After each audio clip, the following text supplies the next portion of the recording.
तो सारे देश में भारत को आज़ादी आने के बाद आर्थिक क्षेत्र में स्वावलंबन बनाने के लिए स्वावलंबी भारत अभियान के द्वारा रोजगार सृजन, उसमें जिन्होंने आप लोगों ने अपना समय देकर अपनी शक्ति और सामर्थ्य को समर्पण करते हुए एक आर्थिक क्षेत्र में नई क्रांति, एक बड़ा आंदोलन कश्मीर से कन्याकुमारी तक जो अब निर्माण किया है, आप सबका मैं अभिनंदन कर रहा हूँ और प्रणाम कर रहा हूँ। वैसे जिन महानुभावों ने डिजिटल क्षेत्र में जो एक्सपर्टाइज है, निपुणता है, उन्होंने भी अपना जीवन इसमें लगाए हैं, इसलिए उनका भी मैं अभिनंदन करता हूँ, प्रणाम करता हूँ। वैसे तो जैसे इधर मंच पर भी एक्सपर्टाइज है, सामने भी एक्सपर्टाइज है, वैसे मैं किसी का एक्सपर्टाइज नहीं हूँ, लेकिन सामाजिक कार्यकर्ता के नाते कुछ विषयों के बारे में आपके सामने रखने का प्रयास करता हूँ। आप भी सोचने का प्रयास कीजिए। भारत में अंग्रेज आने के पहले अंग्रेज अपने आर्थिक स्थिति को विध्वंस करने के पहले हमारे भारत के गांव आर्थिक स्वावलंबन से थे। आजकल के जो दरिद्री ऐसे नहीं थे। ये पहले हम आप सबको मालूम है, फिर भी मैं याद दिला रहा हूँ। ये पक्का अपने को याद रखना चाहिए। 1800 तक अपने देश से अनेक वस्तुओं का निर्यात होता था। 1803 में 1803 में तेलंगाना के आदिलाबाद जिला से जो कोल्लाम करके ट्राइबल जनजाति है, उन्होंने आयरन का एक्सपोर्ट करते थे। आप कहीं भी रिकॉर्ड में देख सकते हैं। ब्रिटिश रॉयल सोसाइटी के चेयरमैन डॉक्टर ब्राउन का वक्तव्य है, स्टेटमेंट है, the best quality steel at the cheapest rate we are getting from India. यानी उस समय जो फर्नेस में लोग काम करते थे, 9 लोग काम करते थे, तो आदिलाबाद जिला तेलंगाना में से एक्सपोर्ट होता था। ऐसे अनेक विषय है उसमें, कृषि और कृषि आधारित अनेक कुटीर उद्योग, और उसमें परिश्रम करने वाले जनता, अच्छा परिश्रम करने वाले, हार्ड वर्किंग करने वाली जनता, उसके कारण हम उस समय बिजली नहीं था अपने पास, होगा अलग विषय है। इंडस्ट्रियल रेवोल्यूशन के बाद जो सुविधाएं मिले वो कम था, लेकिन हमारे लोग दरिद्री नहीं थे, भीख मांगने वाले नहीं थे, और केवल सरकार के ऊपर, राजा के ऊपर आधारित नहीं थे।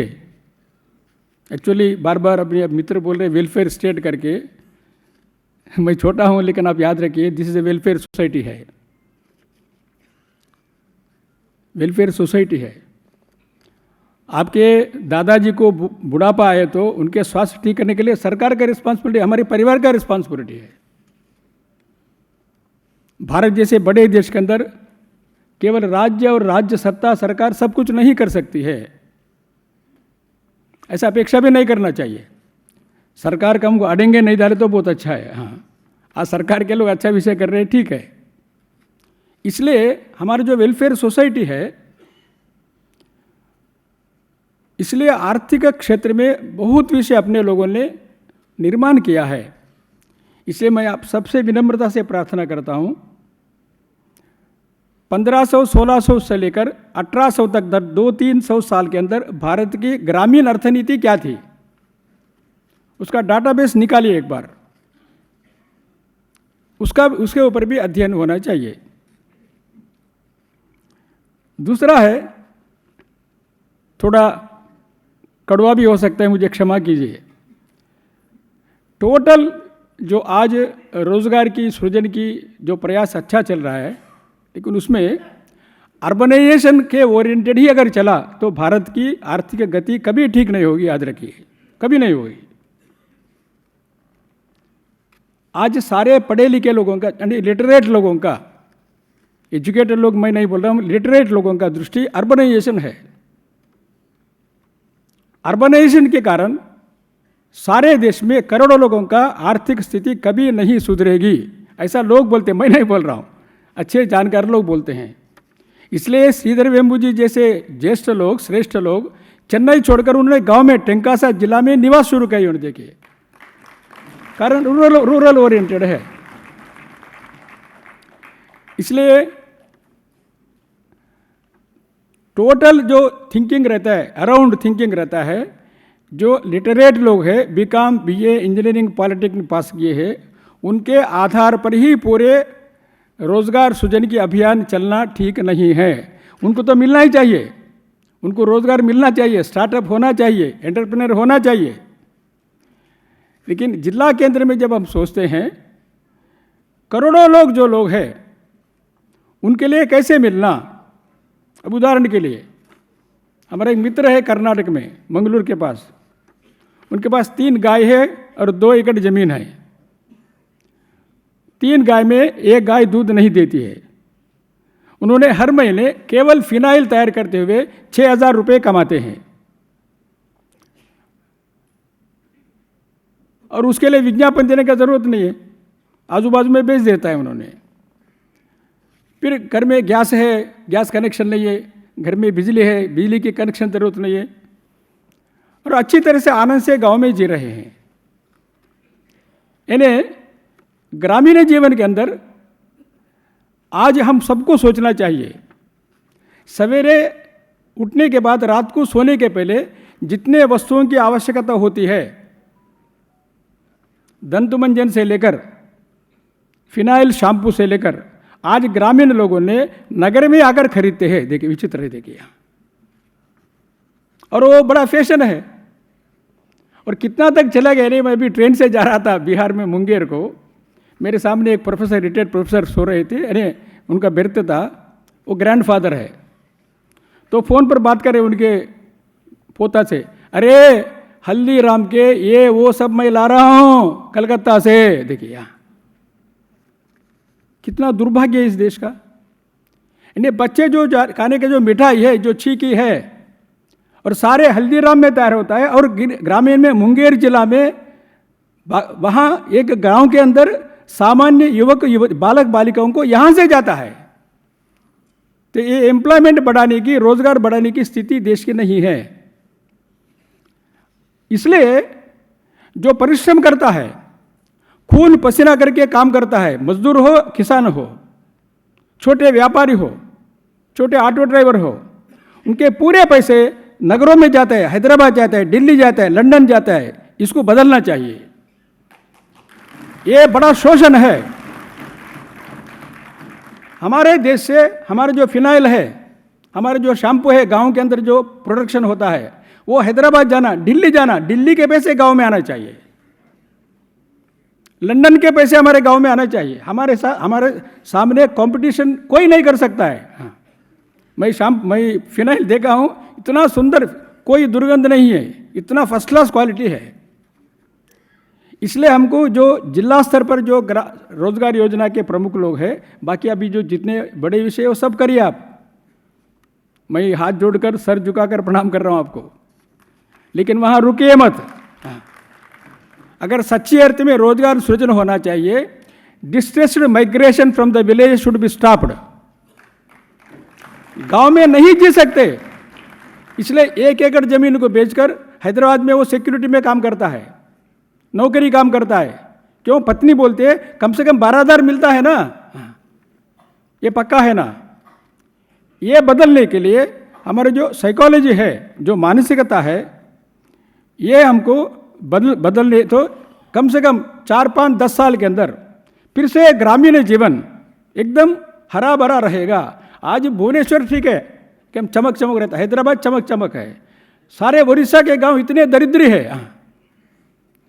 सारे तेलंगाना के गांव, सारे आंध्र प्रदेश के गांव के जीवन के अंदर कोई राजस्थान के गांव, कुछ परिवार छोड़ दिए तो बाकी लोगों में कोई आर्थिक स्थिति नहीं है।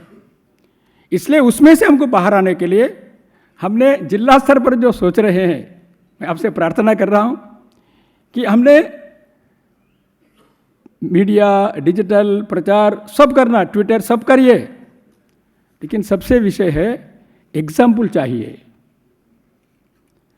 अपने गांव के अंदर कुछ युवाओं ने, कुछ युवतियों ने गांव में प्रोडक्शन करते हैं, उसको बेचते हैं, उनको आमदनी मिलता है। जब सीइंग इज बिलीविंग ऐसा बड़े लोग बोलते हैं। इसलिए हर एक प्रांत में, हर एक जिला में कम से कम 25 गांव, 50 गांव का जो संकुल है, टीम ग्रुप है, वहाँ एक बार सिलेक्शन करके जो बड़े लोग बताए वो मैं बता रहा हूँ आपको। ऑलरेडी उस जिला में जो प्रोडक्शन हो रहे हैं, हर एक जिला में कुछ न कुछ प्रोडक्शन हो रहा है। जो प्रोडक्शन उस जिला में होता है उसका एक मेला आपको लगाना चाहिए। तो उसमें उस जिला में क्या क्या प्रोडक्शन होता है उसका मेला और उसका मार्केटिंग भी लोगों को मालूम होता है। आज अनेक बार अपने देश के अंदर तुरंत हैदराबाद जाना है, तुरंत मद्रास जाना है, तुरंत दिल्ली जाना है, ये जो साइकोलॉजी बढ़ गई है, उसमें से ग्रामीण ओरिएंटेड अगर बन गया तो उसके प्रोडक्ट्स का एक बार समझ में आता है। उसके कारण ग्रामीण जीवन में युवक युवती जो भी है प्रोडक्शन होता है उसका क्लीनिंग होना चाहिए। यानी एग्रीकल्चर के साथ साथ भी पूजनीय गांधी जी बताते थे, आप सबको मालूम है, भारत के प्लानिंग जो योजना है आज़ादी आने के बाद ग्राम केंद्रित और कृषि आधारित कुटीर उद्योग केंद्रित आधार होना चाहिए, ऐसे गांधी जी बताते थे। और वो सत्य भी है। कुछ विषयों को छोड़ दिए थे, कुछ बड़े कंपनी में, डिफेंस में, बड़े इसमें अवश्य कुछ तैयार करना चाहिए। लेकिन आज आदमी जीने के लिए कपड़े से लेकर भी आज जीने के लिए ग्रामीण क्षेत्र में प्रोडक्शन हो सकता है। अगर वो होना है तो जो कारीगर है, जो आर्टिजन है, ऐसे लोहार है, पॉटरी बनाने वाला है, कारपेंट्री है, जितने भी आर्टिजन्स है उनको छोटे छोटे मिशन के लिए रिसर्च आईआईटी वाले करना चाहिए। 50,000 में, 1 लाख में जो मिशन मिलता है तो स्केल अप हो जाता है। आज खिलौने हमने चाइना से इंपोर्ट होता है, खिलौने कितने भी खिलौने देखे, इतना दुर्भाग्य देश का। तो हमारे खिलौने में हमारे गांव के जो कारपेंटर वो तैयार कर सकता है, लोहार तैयार कर सकता है। उनको जो टेक्निकल ट्रेनिंग देना चाहिए, उनके द्वारा वहाँ प्रोडक्शन होना चाहिए। उस प्रोडक्शन स्केल अप करने के लिए छोटे छोटे मिशन का जो सहायता करना चाहिए, अगर तो हो जाएगा तो एकदम गांव के अंदर स्केल अप हो जाएगी। इसलिए नाबार्ड में जैसे किसानों का एफपीओ है, फार्मर्स प्रोड्यूस ऑर्गेनाइजेशन है, मैं सुना हूँ कि वो एफपीओ है, ऑफ फार्मर्स प्रोडक्शन ऑर्गेनाइजेशन भी है कहते, लेकिन कोई करते नहीं अभी तक। अभी हरियाणा में बताया हम करने वाले करके। इसलिए वहाँ लोहार है, बुनकर है, ऐसे सभी लोगों का जो OFPO of farmers production organisation अगर हो गया तो उनके द्वारा भी उनको सहायता मिल सकता है, ऐसा लगता है। अभी भाई साहब ने बताया कि टोटल मिलाकर मानसिकता बदलना चाहिए। अब आप बुरा मत समझिए, आज पूरे मानसिकता जो है अर्बन ओरिएंटेड है। जब तक अर्बन ओरिएंटेड मानसिकता है तब तक एक्सप्लॉयटेशन रहेगा, याद रखिए, शोषण रहेगा ही। अर्बन ओरिएंटेड मानसिकता में हिंसा, अविश्वास और मैक्सिमम मार्केटिंग करके, विज्ञापन करके उसमें से लाभ लेना, यही होने वाला है। अर्बन के जो लोग हैं वो खराब, ऐसा मैं नहीं बोल रहा हूँ, यहाँ बैठे अर्बन लोग हैं, मैं भी गांव में जन्म लिया, रहता हूँ आजकल कलकत्ता में।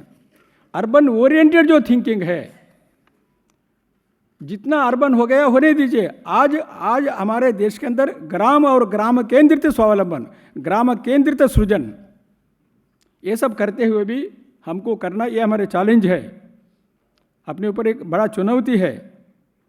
मुझे लगता है ऐसे जो बड़े लोग हैं जिन्होंने अपना जीवन समर्पण करके काम कर रहे हैं, सामने बैठे श्रीधर जी, बाकी लोग अभी अनेक लोग बैठे हैं, सब लोगों के आधार पर, प्रयास पर आगे चल के गाँव के अंदर उदाहरण के क्लीनिंग है, ग्रेडेशन है, वैल्यू एडिशन है, फूड प्रोसेसिंग है, पैकेजिंग है, मार्केटिंग है, सब में पैसे मिल सकता है युवती को। 10वीं कक्षा पास के युवती को, युवक को, इस एक एक व्यक्ति को पैसे मिल सकता है। गांव में रहते हुए 10 से 15-20 हज़ार अगर कमाया तो आनंद से सम्मान के साथ गांव में जी सकता है वो। इसलिए ऐसे एक स्वावलंबन की दृष्टि, इसमें बहुत बड़ा अड़चन अपने देश में है। एक बार पढ़ लिया कोई व्यक्ति, वो काम नहीं करता है। देखिए अब देखिए, फिर ऐसा कॉलर करता है। तो एक बार बीकॉम पास किया, बीएससी पास किया। परिश्रम करना, फिजिकल काम करना ये खराब है, ये बेवकूफ लोगों का है। ये जो धारणा भारत में आ गया है, ये सबसे बड़े दुर्भाग्य है। इसलिए कुछ लोग अपने बुद्धि के अनुसार, अपने को पैसे है, कुछ विषय है तो तुरंत आगे बढ़ेंगे। कितने लोग हैं ऐसे लोग? 10 करोड़ होगे तो और 5 करोड़, 15 करोड़, लेकिन 140 करोड़ अपना जनसंख्या है। इसलिए 140 जनसंख्या, 100 करोड़ जनसंख्या और परिश्रम करने जो व्यक्ति है उनको आर्थिक स्वावलंबन नहीं होता है। अब देखिए कितने भी कष्ट करता है, उनको पैसे कोई नहीं देता है, पैसे मिलता ही नहीं। मुझे एक सज्जन पूछा है, कभी आपने देखा है क्या किसान, केवल किसान कार खरीदा, कभी देखे कि जीवन के अंदर? नहीं। और वो जगह बेचिए तो रियल एस्टेट में जाइए तो तुरंत उनको 2 कार आ जाता है। ये जो डिफरेंस है, ये डिस्क्रिमिनेशन जो है अपने देश के अंदर, और ये दुनिया में ये है, दुनिया के मार्केटिंग सिस्टम ही एक्सप्लॉयटेशन है। इसलिए भारत की जो अर्थनीति है, डिमांड एंड सप्लाई भारत की अर्थनीति नहीं है, जहाँ तक मुझे मालूम है। मैं सामान्य व्यक्ति हूँ।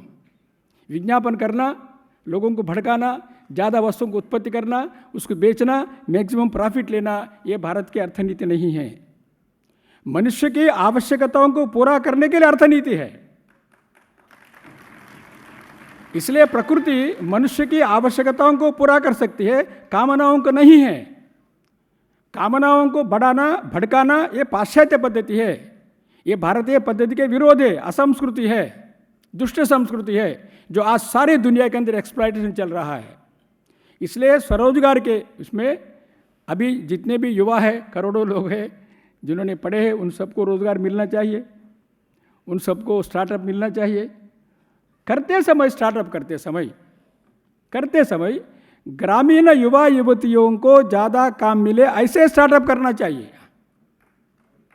ये है, नहीं तो केवल अर्बनाइजेशन के आधार पर होगा। आपको मिलेगा, आपको 10,000, 15,000, 20,000, 1 लाख मिलेगा, लेकिन वो वैसी स्थिति रहेगी भारत की। 5 साल के बाद भी कुछ करोड़ों लोगों को, 4-5 करोड़ लोगों को देश में मिल गया, लेकिन ग्रामीण स्थिति में जो युवक युवती है उनकी ज़िंदगी खत्म हो जाएगी। जैसे बोले ना, जब तक उनकी शादी नहीं होगी करके, नौकरी मिलने तक, ऐसा नहीं है। इसलिए आज हमको वैसे परिस्थिति है, उसमें से बदलना चाहिए। इसलिए हमारे सबके सामने जिला स्तर में एग्जाम्पल्स होना चाहिए। और इसके लिए ब्रिगेडियर गणेशम जी करके हैदराबाद में एक रिटायर्ड ब्रिगेडियर है, now he 71 but very active. उन्होंने गांव के अंदर जाकर, उनके बैच है 15-20 लोग हैं, गांव में 3 दिन रहते, गांव के अंदर कोई मालूम नहीं है। उनका अनुभव ऐसा है, भारत के ग्रामीण लोगों के पास बहुत बड़ा टेक्नोलॉजी है, बहुत बड़ा ज्ञान है, उनका अनुभव मैं बता रहा हूँ। लेकिन आज क्या होता है ने, सारे ऊपर से चर्चा करते हुए, ऊपर से चर्चा करे फ्रेम में सारे करोड़ों लोगों को फिट करने का प्रयास हम करते हैं। देश में विविधता है और देश में बहुत बड़ा ज्ञान है, लेकिन गांव में बोलते हैं ये तो हमारे साथ गांव के सब बेकार लोग हैं जी, कुछ नहीं, ऐसा नहीं है। इसलिए जिला के जो टीम है, रोजगार सृजन करने की जो टीम दायित्व लिया है हम लोगों ने, आप लोगों ने, हम सब मिलकर, वहाँ भारतीय किसान संघ है, वहाँ ग्राम विकास है, वहाँ लघु उद्योग भारती है, वहाँ अन्य संस्था है, गायत्री परिवार के लोग भी काम कर रहे हैं, अनेक लोग काम कर रहे हैं। उन सबके साथ मिलकर ग्रामीण जो ज्ञान है, परंपरा है, ग्रामीण में जो सृजन शक्ति है युवक युवतियों में, और ग्रामीण के द्वारा जो एक्सपोर्ट कर सकते प्रोडक्शन करके, उसमें अगर ध्यान देना, यही भी एक आवश्यकता है, ऐसा लगता है। मैं कोई अथॉरिटी और निपुण इसलिए नहीं बताया, गांव में घूमने के कारण कुछ गांव में घूमते घूमते लोगों को अच्छी तरह से मिला है। ऐसा मैं देखा हूँ कि ऐसे करने से यही भी हमको करना है, ऐसे करे, ऐसा आप सबसे प्रार्थना करते हुए मुझे यहाँ बोलने का अवसर दिया है। आप सबको और यहाँ के संचालन करने बड़े लोगों को भी मेरा धन्यवाद देते हुए, और आप सब ये लंबा काम है, लंबा समय करना पड़ता है, इसे सातत्य से, निरंतरता से, continuity and consistency is a quality of N S बोलते, but which is very essential for any social worker बोलते, ऐसे गुरु जी बोलते थे। कंटिन्यूटी एंड कंसिस्टेंसी, सातत्यता, निरंतरता से काम करने की शक्ति सबको देने के लिए भगवान से प्रार्थना करते हुए धन्यवाद।